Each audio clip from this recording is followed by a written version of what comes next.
money get paper. But you know we party hard later. Mr. Flex and Papa got the old city lock with the get each and every area. Sipping NLC with no chaser. Good afternoon, good evening, and good night, depending on where in the world you are joining me from. I am Alluminati, and this is the Crypto and Cognac podcast show, as always, powered by Alti.com, the one-click crypto wallet for Telegram, WhatsApp, and soon Discord. And as always, fueled by Hennessy TT.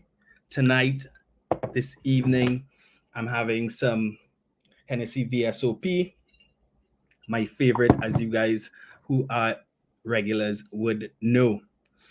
This evening, we have a super important conversation. We are going to be talking about education in the crypto and blockchain space. And to do so, I'm going to be having a conversation with Mr. Hallam Hope himself. Let me read a little bit about Hallam. So Hallam is a Barbadian blockchain and cryptocurrency consultant and educator, trader, and investor. Hallam has been studying the space for more than 4 years, which is about 100 years in crypto terms. He has multiple viewpoints and has been engaged in global workshops in Africa and the Caribbean with a focus on youth and adult education. More than 500 students and adults have received education on the emerging financial ecosystem courtesy his efforts. Hallam is an internationally trained journalist who has taught technology, policy, and regulation at the University of West Indies, St. Augustine. So he is no stranger to the mic, to interviews, to education, to educating. So I would like to welcome to the stage Mr. Hallam Hope. Hallam, how are you? I'm very fine, Al, and I promise not to call you Al Capone. Yeah. Don't call me no Al Capone. People already like to associate crypto with illicit activities. Yes, so wrong. Yeah. So Hallam, first of all, thank you for being with us here this evening. I don't know if you're going to be sharing a drink with me, but I always have to. I find I have some minted cognac, if that could work. That is great. That's great. NFT, so we're minting everything, though. I call cognac truth serum, and I think it's important for us to just speak the things when we're having these conversations. It's very low in sugar, eh? Yes, it low in is. sugar, so and it's a lot of people don't know that it's closer to wine than it is to, say, rum and whiskeys and that kind of thing. But Hallam, one of the first questions I generally like to ask my guests is to tell us how you got involved in the crypto, blockchain, Bitcoin space. And let's move from there. All right, well, unfortunately, a lot of people got bitten by the COVID bug. I got bitten by the cryptocurrency bug back in, I would say, I put it at October 15th, 2017, yeah? What? And so I went through the early investments. I went through that short bull run, the FOMO. Right. I went through all the pain of holding a bag too long and not being educated and trained, which I'm hopefully a lot better at now. Since I know, actually, I'm talking to you on a laptop. You actually made from profits from trading and investing. So it's nice. Something to show. And essentially, so we went through the bear market, the awful bear market of 2018. And then we learned and we educated and I would have formed a group, CBT, Cartel Blockchain Team, back in 2017. Right. And we started on a lot of workshops. We did workshops for students, adults. We did a lot of people increasingly started to ask us to come and do a lot of online programs. We did lectures with the University of West Indies workshops. We did a workshop with the Economist Association at UE. We work with youth organizations. We've worked with even central bankers. We've done training, blockchain training for a very important government agency here in Barbados. We have been off to Africa and we've done some work over there. And increasingly, as there have been a lot of networking in the space, a lot of people know coming to me. We've done spoken at the last year's blockchain Academy conference that run the Eldridge out of Connecticut. She's a Bahamian She organized a fantastic event for young people. And the event that we're working on as well, I would have done some tutoring last month with an academy online academy out of Germany. They're focused on young female adult students, so bringing along the females and getting them out. So a lot has been happening. We're still doing our trading and investing and having fun, getting more people involved. So it's like, education is where we're at. And of course, we're seeing all the multiplicity of growth in the opportunities, so we've got to educate them about the opportunities, but we're also trying to find the funding now to give them technical skills that they need that they're not getting in our university system, because we've been driven by the Bob Marley and the emancipate yourself from mental slavery, and so Alfred Lewis's rendition of the the way to get out of poverty is not through money, but it's through education.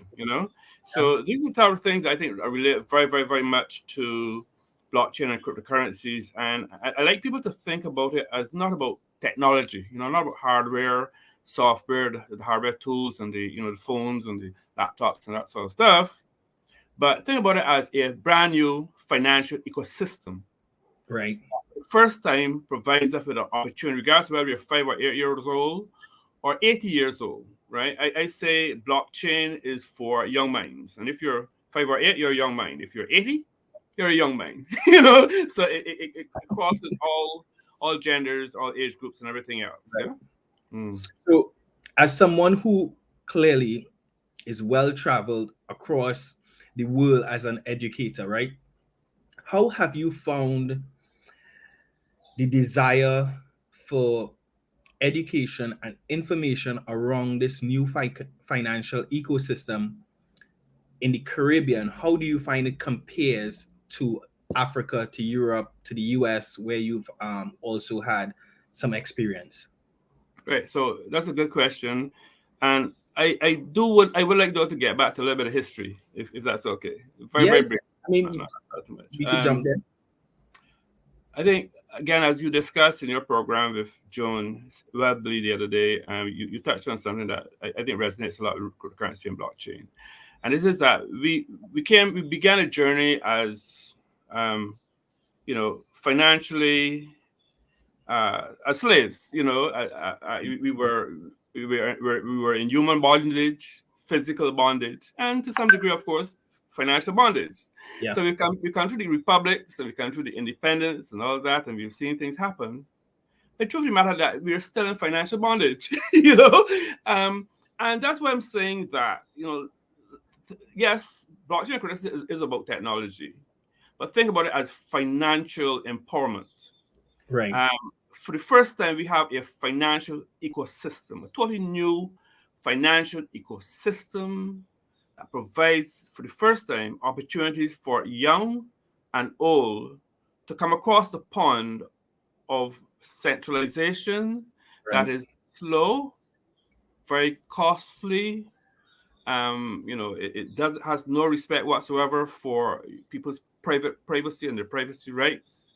So it's very insecure. It's very insecure. And it does very little, honestly, to address the issue of generational wealth. All right. And we have some key issues here right now, because you might be aware that in the US, and it's going to take a little question in terms of what's happening in the US as it relates to us, because we import a lot of our goods and what's not. So we import inflation as well. We import inflation from the US. So lo and behold, Americans woke up one day and heard that inflation all of a sudden was 7.1%. How come? I mean, they've never had inflation so high since 1990s and that sort of thing. And then there are others who say, well, actually, it's not 7.1%. It's more like 13%. All right.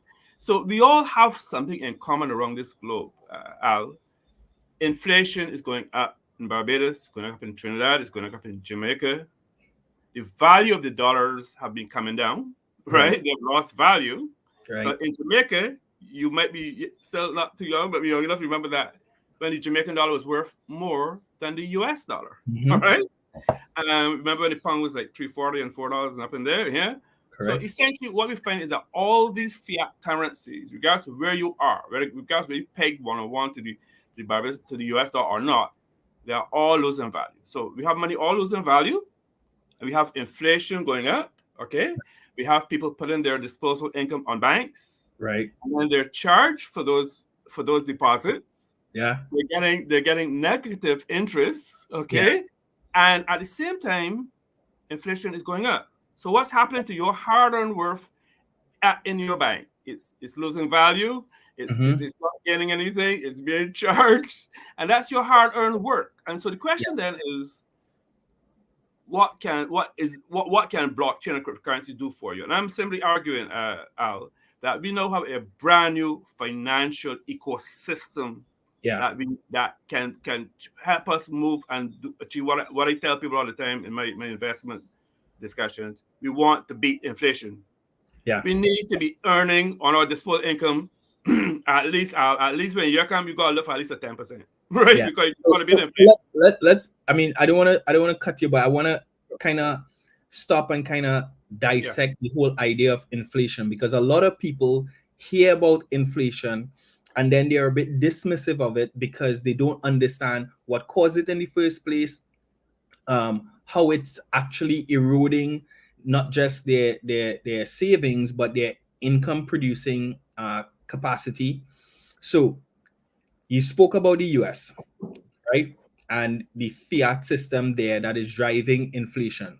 One of the things that I like to remind people or inform people of, because a lot of people aren't aware, the US economy is allowed through their central bank, through the Federal Reserve Bank, to introduce currency into the system called as monetary policy, right? So quantitative stimulus. And what people don't realize is that over the last 2 years during this pandemic, the US has introduced 40% of the circulating supply of US dollars has been printed in the last 2 years.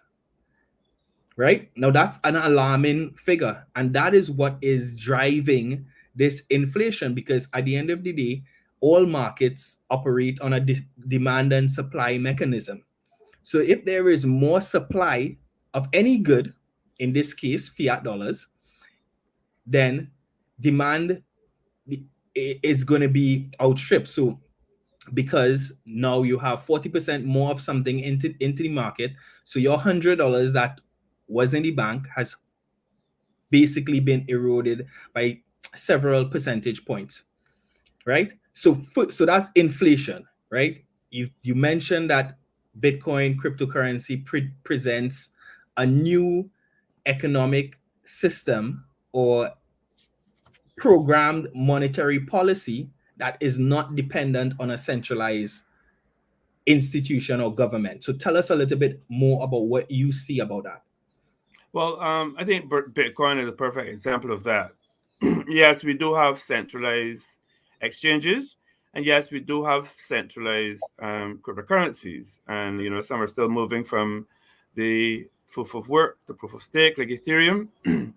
But one of the beautiful things about Bitcoin is that it has a limited supply of 21 million.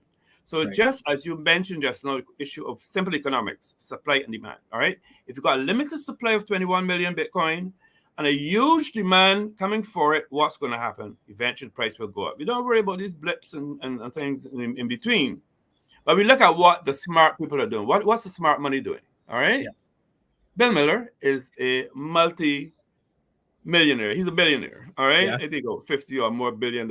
And he's telling people that Bitcoin is like insurance, and he advises people about put at least about 1% of your net worth in Bitcoin. Right. What's he doing? How much percent you think he's putting in, Al? 50%. 50%. All right. We have people like Michael Saylor who says, maybe 90% of his net worth, his personal net worth is in Bitcoin.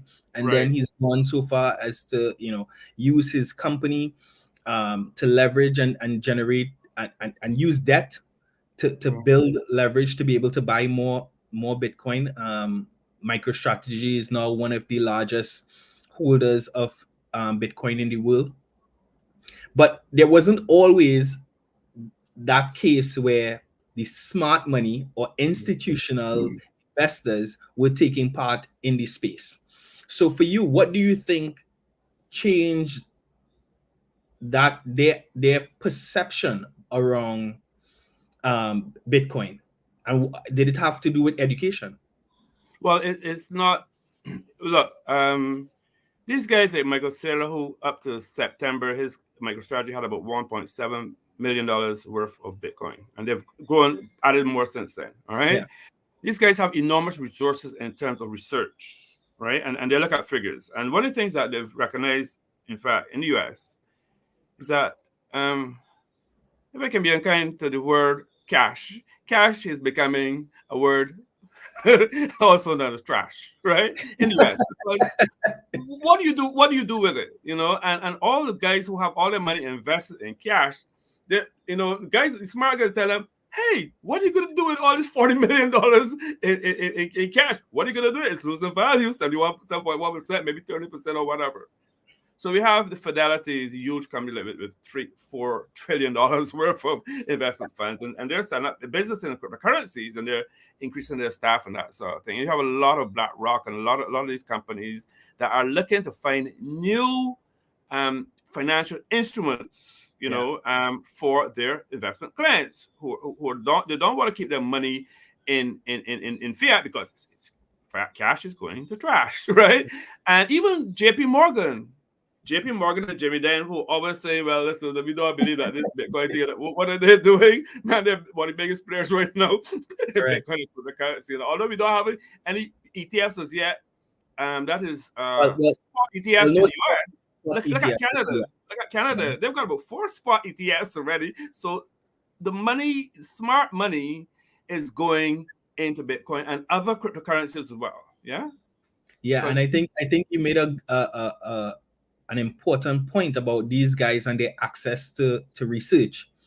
And clearly these guys, I mean, you and I and people like us in spaces like Omega, we are exposed to a lot more content, a lot more information than the average person. Correct. But even we in those groups don't have access to the kind of resources of research that these guys have. And finally, when these guys started, to take a closer look at this decentralized monetary policy, this store of value, this means of, holding energy value over, like Michael Saylor says, over 1,000 years. Yes. With a finite limit of supply, 21 million now, yesterday, today, tomorrow, and forever. These guys realize that contrasted with 7.1% being, in terms of inflation, being eroded on your cash. It was almost a no-brainer. And for us, we say 7.1% may not seem like a lot. Yeah. For us who might have $100 in the bank. But when you start looking at that on $1 billion, 7.1% erosion is a significant amount of money. So let me leave this figure with you. We've seen research that shows that if you put 100 euros, on a bank for a year, you're gonna any day you got 97 euros. Okay, but it's worse than that, right? We've seen research that shows that if you had invested $10,000 in Bitcoin 10 years ago, right? Today, well, let me put it the other way. If you invested $10,000 on a bank and had it there sitting down, 10 years ago, it would be worth about less than $5,000 today. All right. Yeah. But if you had invested it in Bitcoin, you'd be looking at over $104,000. All right. So these guys are smart, but we also have access to a lot of information. We have access to programs like yours and others that we just have to work really hard. But there's a lot of good information out there. People are doing a lot of the on-chain analysis and the tokenomics and all that stuff that Joan talked about some time ago. And we just need to find them. Find the good ones, and we can have access to some of the information that we can't afford to pay for. And I think that's why it's important for people like yourself to be operating in the space. Because I tell people, I have a community. I have the Crypto and Cognac podcast Telegram group, and we have a lot of new people in there. We have people who've been in there for a few months. We have some more experienced people there, and people always looking for information. And I always say to them, if you have time, there is information out there for free. And if you have the time, seek out that information. The only time you should consider paying for something is if you don't have the time resources available to you to curate that information.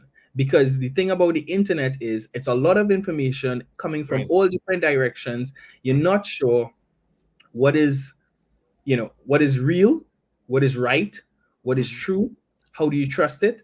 And sometimes it's necessary to have people like yourself in this space who can vet that information, curate that information for persons. And I know you have, outside of the different things that you've spoken about, I know you have a radio program, a radio segment that you do regularly as well. Yeah. And you're doing your part in Barbados and in the Caribbean to get the news out there. So tell me a little bit more about some of the other things that you're doing. Right. So, of course, I have my friends in the media because, I've been a journalist and some of my thought are actually at Barbados Community College. And, I know what the news media wants, how to write their stories and all. So that's why we have public relations and marketing companies that do some of that stuff for companies as well and other service industries. So we have to do a lot of writing and get stuff published in the media. And if it's really great stuff, so we do research and we go to conferences and we present that research. But you also write articles regularly, especially, for example, in the letters section of the business press, for example. I've been frequently getting a lot of my letters written there, urging the corporations and companies and governments about things and opportunities and what people are doing. But I've also got, thanks to Starcom Network, we've got a suite of three of their stations. A month ago, we started a 3-minute program on every Friday. And they get kind of really interesting information. I provided them. I just put it together. I sent it to them. They use it. They say, oh, this is great. It's fine. And one of the things I'm trying to do is to highlight individuals who are doing things or who have a lot of talent. For example, Zachary, the 15-year-old secondary school student, a boy, he's into gaming, right? But we're now working with Zachary and his parents to see if we get him into GameFi. So that he's not only preparing to get him to compete with these guys in gaming in the traditional form and sense to make money and get in competition, that sort of thing, but we want to get him onto the metaverse and onto the GameFi and onto the earning and playing to earn and all that sort of stuff. He can slowly start making some money. Yes. And then there's Simone. She's a fantastic artist, 20 years old. She started painting at 5 and 6 years old. And if you look at her work, it's fantastic. We have some brilliant poets in Barbados and across the Caribbean. And on us to educate them, give them the skills and the training, and get them up and running to make money, either in terms of NFTs, GameFi, trading and investing, which I do, or just simply learning how all of this stuff. And then eventually I'm saying to Zachary's parents, listen, if he invested in this for say a year and a half or so, 2 years, in 2 years' time, he could be holding classes and saying, okay, Alluminati, good morning, good afternoon, please open your laptop. I'm going to give you a lecture on how to create an NFT and how to successfully play this game and win, and how to stake money on this decentralized platform, and how also to be able to invest in this game over here, and how to create generational wealth. And I'm saying that Zachary might be 15 now, but before he gets 18, he could be educating us. So he could be not only making money in this space, but then he could be educating us and making more money through different streams. And that's really what blockchain and cryptocurrencies are all about. Yeah. Yeah. And I think that's a good point, because I think a lot of people, especially in our region, and I think because of how a lot of people hear about this space, they generally hear about it from the investor side, right? And a lot of people think that the only way that you can derive value from this new ecosystem, this new financial ecosystem, is to put your money in and invest it and wait for the returns. But as you alluded to, there are tons of opportunities for earning in this space that allow you to be paid. You know, I mean, I don't talk too much about my crypto portfolio and what I do, but like I tell a lot of people, I'm full-time into crypto, but my full-time activities in crypto do not revolve around investing only. I mean, yes, I have my personal portfolio, but there are tons of opportunities for people to export their talent and people in the region to export their talent to projects all around the world. I've worked with projects in India, I've worked with projects in Singapore, I've worked with projects in Europe, I've worked with projects right here in the Caribbean. So there's no longer this need for our talent to leave our shores to be able to take advantage of this knowledge and this talent that they have. And I think that's why it's important for people like you who's there, you know, showing people the way, you know, showing people that, you know, education is just as valuable as having, you know, $10,000 to invest. Yeah. So when we talk about education, who it is that we want to educate? Yes, we want to educate the young generation for sure. Yeah. They're not going to get it at university. When I do I did it. I'm on the third part of a 4-part series now with the Barbados ICT Professional Association. I mean, and sometimes we want to start for say an hour and a half, and you know, at 9 o'clock, these folk are still talking and asking me questions, all this sort of stuff. So there is some people are beginning to realize that there's a value in this, and I keep telling people, you know, you're not going to find this stuff from a lecture. You're not going to find it in a book at University of the West Indies. We have to really educate people about this. But this education is, yes, it's about young people and it's about us as well, adults, mature people. But it's also about governments, right? You know, it's also about the existing companies that we have, the companies that are familiar, the insurance companies, the real estate companies, you know, those big trading companies that have lots of money. And they need to see that there are additional opportunities for them and to perhaps learn from companies, not just like the Microstrategies and the Bill Millers and Paul Tudor Joneses and all Stan Druckenmillers and all these and Fidelity, all these sort of guys, but also have a look at what's happening in, say, El Salvador, right? Now, I know a lot of people have been criticizing El Salvador, and there are a lot of naysayers out there. And, you know, in this space, I tell you that there are a lot of people, you know, all the cybercrime folk are telling you, man, this thing is not thing, and this thing is next. And they don't understand it. They don't understand the opportunities. They don't understand, for example, even professors. I remember read an article by a well-established professor of applied economics at John Hopkins University, and all that. And you say, oh, now NFTs are going to come to naught, but he doesn't understand the ecosystem that is growing. NFTs are not just NFTs, they're NFTs and GameFi. You know, there are all these linkages that are growing with these things. But I'm saying that the governments need to understand that they have opportunities to address their budgetary issues as well, right? You know, this is not just some financial thing. And the companies themselves, they know can grow into new areas of business, and don't let all the big companies out there in Asia and the United States go and seize all the opportunities in Africa. Yeah, you know. You know, you made an amazing point there, and you know, it just reminded me of something in terms of we think that people who have certain titles and who are in certain positions will have the knowledge necessary to make appropriate decisions, whether it be policy decisions or just, you know, decisions within their own corporate structures to push this thing ahead and understand the value of what is taking place in this blockchain and crypto environment. I had the opportunity to be part of a process that was undertaken by the Jamaican government, the Jamaican Ministry of National Security, as it relates to cybersecurity and stuff like that, especially as they started looking into the development of their CBDC. And in this session, you know, I realized that most of these guys don't have a clue. A great idea. I don't want to put it so harshly, but you know, they don't have a great idea about the value proposition, or just the basic operational structures around cryptocurrency. You know, one thing that we hear people saying all the time Bitcoin is being used by criminals to launder money. And I constantly say it takes a stupid criminal to use Bitcoin as compared to cash to launder money, because Absolutely. every single Absolutely. transaction Absolutely. is recorded on this ledger that cannot be changed, that everybody has access to. Yeah. The police or whoever the authorities are could track Yeah. every single transaction from this wallet and catch the person who would have been paid with BTC.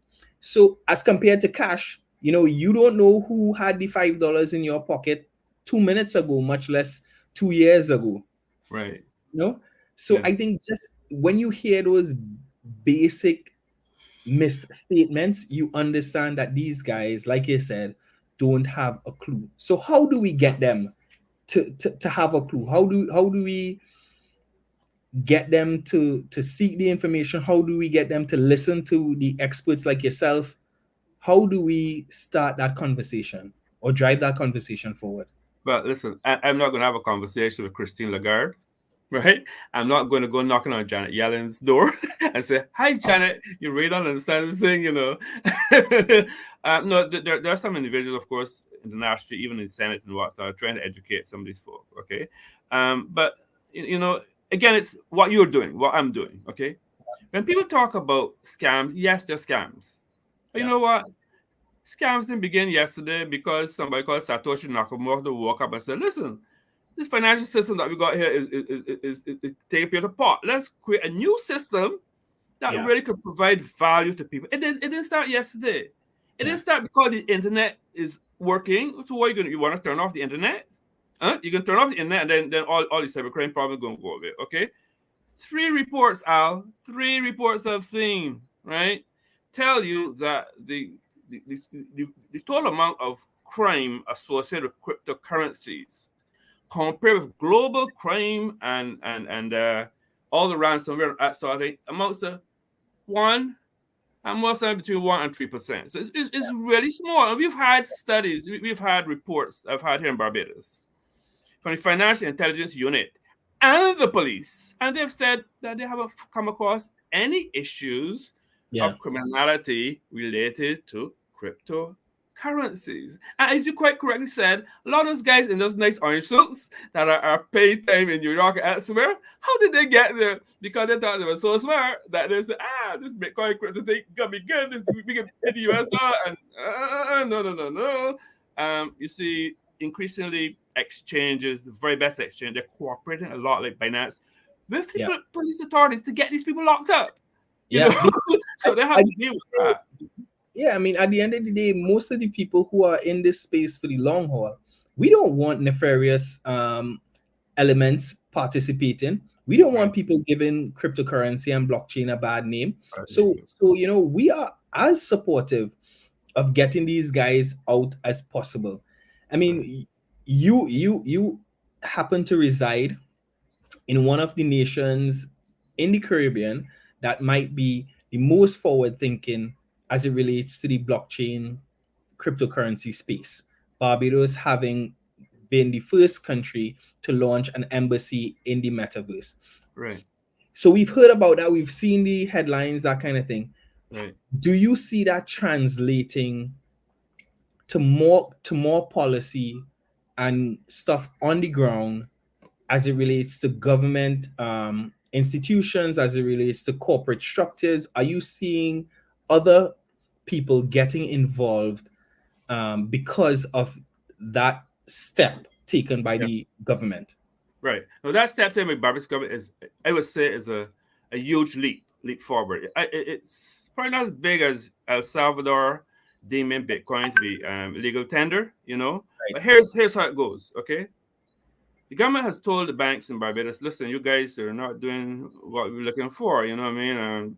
Prime Minister said, remember who the customer is. If I want somebody to come and keep an eye on my money, I would hire a security guard.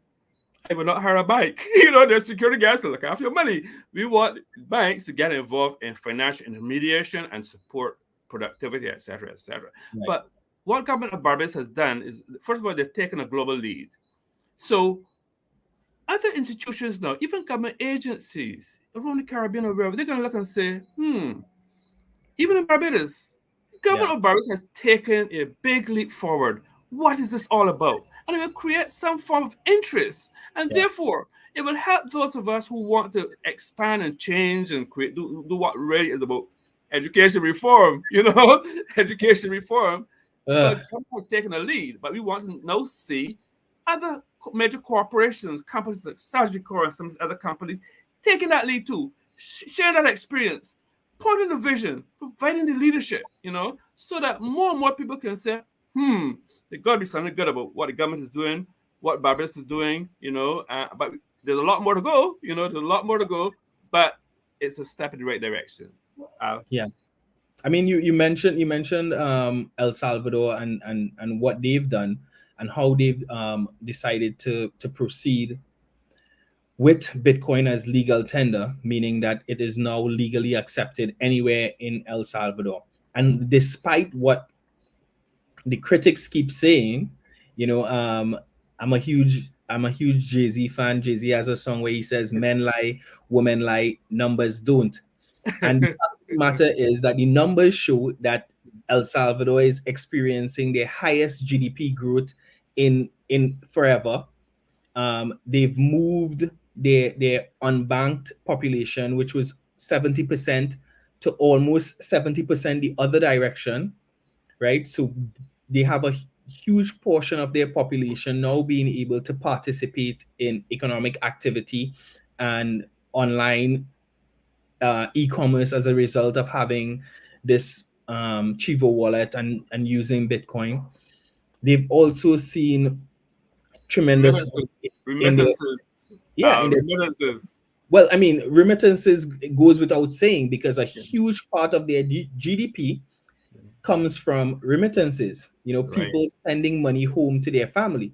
And previously, the Western Unions, the MoneyGrams of the world would have taken huge portions of that money. So you're trying to send $100 home. A small 10%. 10% of your $200, Al. I mean, in some cases as high as 30% because there's a minimum fee. So let's say you're sending $100, the fee might be $30, right? And now with the Chivo wallet, using the Lightning Network over Bitcoin, you could send that for fractions of a cent. You send the same $100, which means more money gets home. So instead of $70, now you get 99.99 cents, right? You don't have to stamp in the lane, Al. You don't have to go and stamp in hot sun in the lane and get COVID, right? Correct. Isn't that good? We've seen communities that have been traditionally, cut off from major activity now having access because you no longer need huge, point of sale setups. A shopkeeper, all they need is a crypto wallet, and they can access payment from whether it be from locals or it be from tourists. So they've seen a huge jump in their tourism product because now people in the crypto space have chosen to support this this country that has taken this huge step. So who do you think is gonna come next? And I mean we've talked about El Salvador, we've talked about Barbados a bit in the Caribbean. We all know that Bahamas was one of the first to introduce a CBDC in the world, coming right here in the Caribbean, the sand dollar. Who do you think is going to be the next major? I mean, we've talked about the spot ETFs in Canada, or not just who's going to be next, but who do you think is the next most important player to participate? Well, you asked me to go into a little bit of a time capsule and try to figure out that. Before the Russian incidents, the war in Ukraine, Ukraine they were pummeling towards the same things, very similar to El Salvador. In fact, some Ukrainians were actually talking to El Salvador about how their experience of what they're doing, and they were looking to do the same thing, that sort of thing, right? So at least that's the opportunity of where somebody wants to go. All right. In Nigeria, with the BIT, CBDC, first African country to get into CBDC. Now, CBDC, of course, isn't the same thing as blockchain. That's another discussion for another time. But we're seeing increasingly that developing countries are looking for a financial way out of this financial economic mess that they're seeing the North American countries getting deeper into this quagmire. And they already know that because of COVID that they have their financial issues and their debts and all that sort of stuff. So I think that some of the political leaders are beginning to ask a few questions, maybe talk to some of the right people, like yourselves and others, but opportunities. But I insist that what Barbados is doing in terms of getting into the metaverse is just, it's in the right direction. I mean, there's so much more we can do. We need to design policies that attract those foreign companies to our country. So, for example, in Barbados, we have, there's certain taxes that don't exist elsewhere, certain taxes that could be an incentive to companies to come there, because those taxes might be available. So we've got to develop policies. We've got to make ourselves friendly.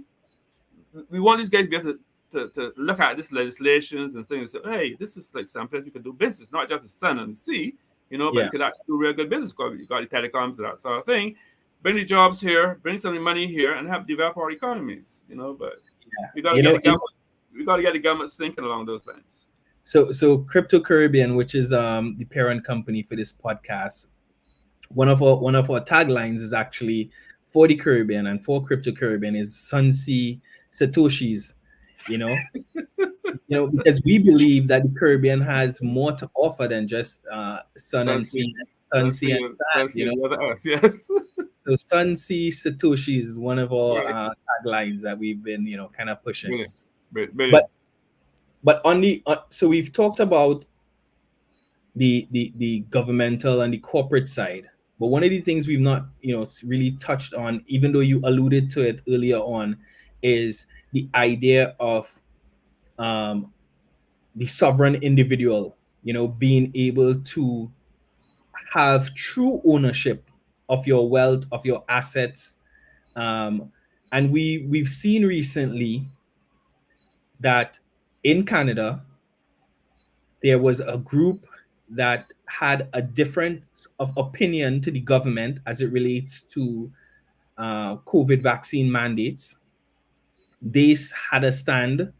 They were supported by several people, and the Canadian government would have implemented or called in special legislation, the Emergencies Act, which gave banks the authority to freeze the finances of any individual or company that would have supported the protesters or participated in the protests. So what does that mean? It means that you might have $1 million in the bank, and because you sympathize with these truckers and sent them $50, your entire $1 million was at risk of being frozen by the bank without any kind of due process, without any court process. And there's a saying in the crypto space, Bitcoin fixes that. So I mean, what is your perspective about that side of things? Yeah, I mean that's a very good analysis you brought forward about really who controls our money. We think that we control our money, we think that because when we put money in the bank and we have access to the ATM, that says that we could go anytime we need or day and just push on our little card and get it. That's not true. Our money is controlled by central banks and the banks, so we feel there are instances around the world we've seen where there have been runs on banks. Yeah, we've seen where banks have just said, well, we're closing up shop. You don't have access to your funds anymore. All right, and there's a very, very serious point that people need to understand. There's a group called Bankless. Right? I don't know if you watch any of their program, Bankless, and basically what they advocate is that people go bankless. What does that mean?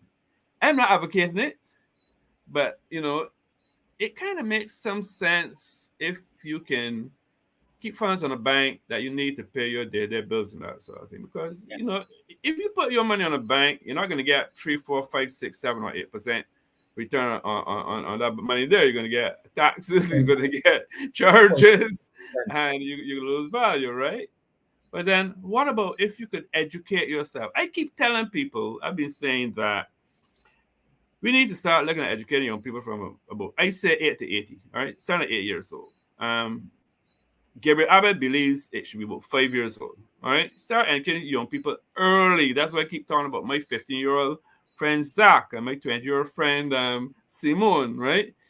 At the primary school level, we need to start teaching them about what money is, what cryptocurrencies are, all about decentralization, right? And about how, for example, the simple economics of Bitcoin, of how you've got a limited supply, large demand, price got to go up. I mean, which asset class, Al, was the leading class of 2021? It wasn't oil, it wasn't gold, it wasn't bonds. It was not even 2021. I mean, since its inception, Bitcoin has outperformed every single other asset class in the world. First 10 years was up 145%, sir. That sounds like a good investment to you. Yeah, men lie, women lie, numbers don't. Yeah, exactly. So we have this job of educating young people at a very early age about money, what it is, about the new financial ecosystem, getting them involved in getting onto decentralized platforms, learning about NFTs, about staking, you know, how you could put funds there. I mean, I got a little game that I play right now. I'm not going to tell what it is because I'm not here advertising anything. all I got to do, Al, right? Al, when I finish talking to you, I got to do the click, right? Click. And what is it? Money, right? Yeah. And then later on, when it recharges itself, this game for, you know, decentralized, right? Now, at the same time, the Satoshis that I'm stacking on staking are powering this game fight and rage that I am playing with and making money. So I'm making money staking with this cryptocurrency. I'm also making money playing a game. And I got another game that I play. So if people think that this is for young people and that, so I think these things, when you go there, you prospecting and they say you mining ore or gold, you know, and you are earning more and more. And then you're going to earn some of these cryptocurrencies and you can go and sell them now, you know? So that's and I think that's the real value proposition, because a lot of these kids are already used to in-game economics, right? They understand about, you know, fixing up their cars, they buying these parts, they're making their cars nicer, and then they're going to sell it. But previously, that value that they're appreciating through their gameplay could only be used within the confines of that game. Now, through DeFi, through GameFi, we are seeing that value that you create in a game can now be moved out of game A and can be used not just in game B, but can be used in the real world, where some of these kids might be able to pay for college themselves through gaming. I mean, you talked about the fact that the computer that you're having this discussion on was purchased with crypto profits. My computer as well was purchased with crypto profits. This is very real. It's no longer, you know, crypto and Bitcoin has existed now for long enough where we no longer have to speculate about its value proposition. We have enough of a experience, and enough people like yourself and myself who have experienced it and experienced the benefits to be able to say, like, you know what, we have real stories. You know, I've taken trips from, you know, entirely on crypto profits. You know, I've bought this laptop entirely on crypto profits. Right. You know, I'm earning money passively while playing a game. And who would have thought that me in my late 30s and you in your early 20s, early 40s. So it's about education, right? It's all about education. It all comes back to those basic things. Yeah. Debt, student education, how do you plan for student debt?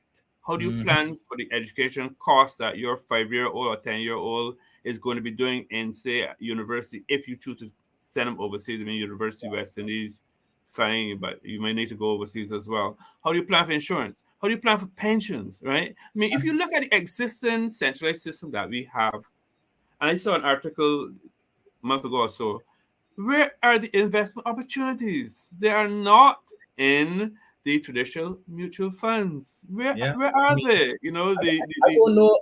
I when don't know. it's kind of soft, where are they? They are there to be seen, but we have to go and dig a shovel, a mine, and find the nuggets. And go Educate to your some people so that they can get nuggets as well. Yeah. and go to some Hallam Hope courses and learn how to execute on this education. But like we keep saying, the education, the information is out there, right? If you have the time, if you have the resources of time, then you can go and seek that information out. If you are someone who learns in a more structured way, then you may need something more structured. If you don't have the time, you may need something that is more, curated for you so that you just go and consume it. But as I tell people, if you do not have yet the resources available to invest financially, invest educationally. Perfect. Exactly. Exactly. Seek the information, learn. I mean, one of the things that I think is my biggest regret from the point where I heard about Bitcoin the first time and the point where I actually invested is that when I couldn't afford to buy a Bitcoin, when I thought I had to buy a whole Bitcoin, back when it was, $3,000, and I thought that was too much money, right? Back when I couldn't afford that, I didn't take the time to educate myself about this space, about the asset class, about this economic policy, about this monetary system. And I would have learned then that if I had an extra $5, I could invest that. If I had an extra $10, I could invest that. Or I would have been better positioned. I may have started consulting on cryptocurrency 4 years ago as compared to 2 years ago, or as compared to when I started. So I keep reminding people, and that's why I wanted to have you on, because you've been someone who's been doing a lot in terms of educating people. It's nice to have the TA guys on and the investors on and the people who can talk about NFTs and the metaverse and that kind of thing. But I think it's important to understand that the perspective of education might be more valuable than all those things, because to invest you need education, to trade you need education, Right. to work and earn you need education, to understand the process of minting and of creating, minting, and putting for sale your NFTs you need education. You understand? And Al, there are a lot of generally good people out there who are willing to give you some of their time free. I mean, I'm doing a workshop of 4 sessions with Barbados Professional Association and I get a set from it, right? Now, I can't afford to do that all the time. But the point is that there's some really good people out there. And you can, I know that you didn't get a chance to talk to Joe and Webley about DAOs, okay? But let me just touch on that before we go, okay? A DAO, decentralized autonomous organization, or decentralized autonomous company, or whatever you call it, right, is basically a bringing together of like-minded, honest, knowledgeable people who are willing to collaborate and work together to achieve the goals set by that DAO. Right. So if that DAO is about education, if it's about trading and investing, it's about NFTs, if it's about GameFi, whatever it is about, bring together those individuals in this, autonomous organization group. And what you find is that, for example, if you look at Shapeshift, for example, right? Shapeshift trade every day. There were all these centralized, we had all the regulations, they were so expensive, all cumbersome, all problems, all uncertainties, and they went off to Costa Rica, right? And then they continued with their, centralizing and on building all the, the evaluations and all that sort of thing and submission. Then they say, listen, let's stop this stuff. It ain't working out. Let us form a DAO, continue our services, have resources all over the globe. So your service person might be in Alaska, your developer might be in Timbuktu or somewhere else.